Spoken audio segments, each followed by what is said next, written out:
Hello everyone. Achieving stable diffusion in LoRa training can be challenging. Different image repeats may impact the results. If you're interested in stable diffusion and LoRa training, you don't want to miss this.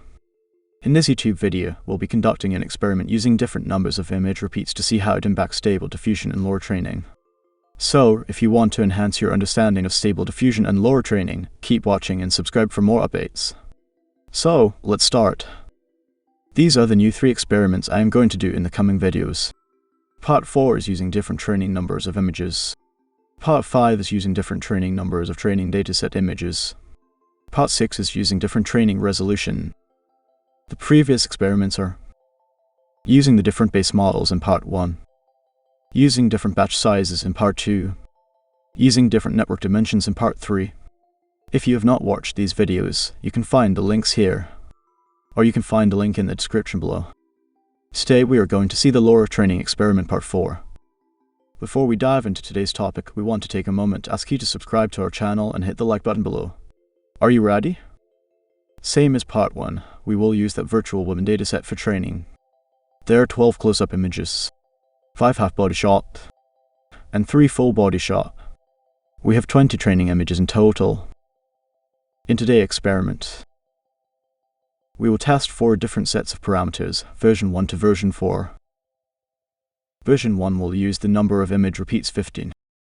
Version 2 will use the number of images repeats 1. Version 3 will use a number of images repeats 25. Version 4 will use a number of images repeats 100.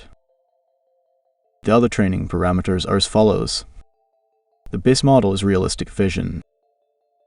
This is the XYZ plot for version 1. With training number of image repeats 50. Each row shows the results of images after each epoch. Each column shows the results of images using different weight. This is actually the same as version 1 in a previous Part 1 experiment. This is the XYZ plot for version 1. We have seen it 3 times already. This time we mainly focus on how many epochs it needed to learn the targets. We can see that after 1 epoch, the results started to learn the targets. After 2 epochs, the results look quite similar to the target already. Okay, if we repeat the images 50 times, we have 1000 images in 1 epoch. The results are starting to look like the target after 1 epoch. Version 2. This is the XYZ plot for version 2. I thought I'd make a mistake in the plot, but I didn't. The plot is correct.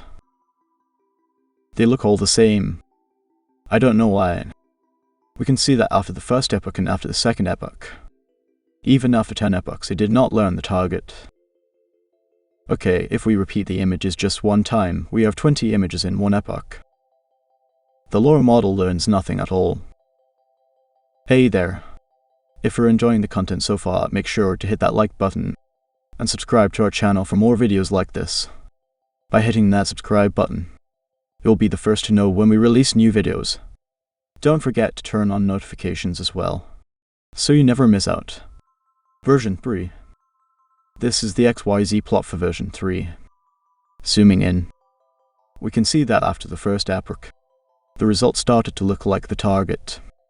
But after epoch 2, the result does not look as good as version 1. It may need to train more epochs to learn the target. It needs more time. Okay, if we repeat the images 25 times, we have 500 images in 1 epoch. The results look like version 1, but it took more epochs to reach the same level as in version 1. Version 4. Repeating 100 times. This is the XYZ plot for version 4. We can see that using weight 0.5 after epoch 1, the results start to look like the target. Using weight 1.0 after epoch 1, the results look like the one after 2 epochs in version 1. The results look very similar to the target after more epochs. We can see the number of images repeat increases and the epochs it needed to learn the target decrease.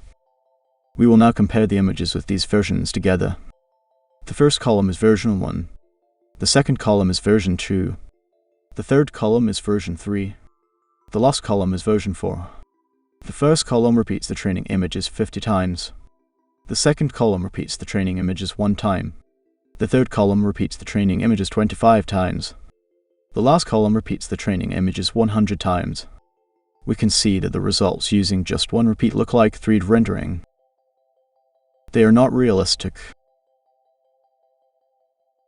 The results from repeating 25 times look similar to those repeating 50 times.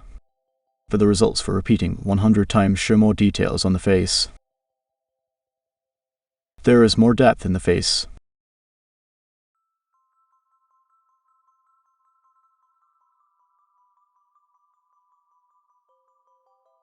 Repeating 25 times sometimes look like a cartoon also. We can see that repeating 100 times make the results look more realistic. Comparing one more set of images. The first column repeats the training images 50 times. The second column repeats the training images 1 time. The third column repeats the training images 25 times. The last column repeats the training images 100 times. Repeating just 1 time does not look like the target totally. Repeating 25 times look a bit fake. Repeating 50 and 100 times looks more natural. Repeating 100 times are more realistic and have more details. Here repeating just 1 time look like 3D rendering. Repeating 100 times look much better and 3-dimensional. Version 2 and 3 do not look like their target.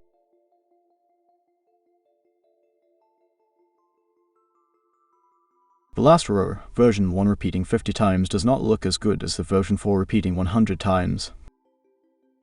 Observation. When the number of repeats increases, the results will look better and more realistic and look more like the target. Also, the number of epochs needed to learn the target is shorter. Conclusion. Because the number of training images in one epoch equals the number of images in the dataset times the number of repeats. In my training dataset, there are 20 images. If repeating 50 times, we will have 1000 training images in one epoch. Therefore, we better make the number of training images in one epoch greater than 1000. This will be better. Thank you very much. If you enjoyed this video and want to learn more about Stable Diffusion and LoRA training, hit that subscribe button and turn on notifications so you never miss a video. I will put up the other videos soon. You can also find all the models and images in my Patreon account. The link can be found in the description. Thank you and see you in the next video.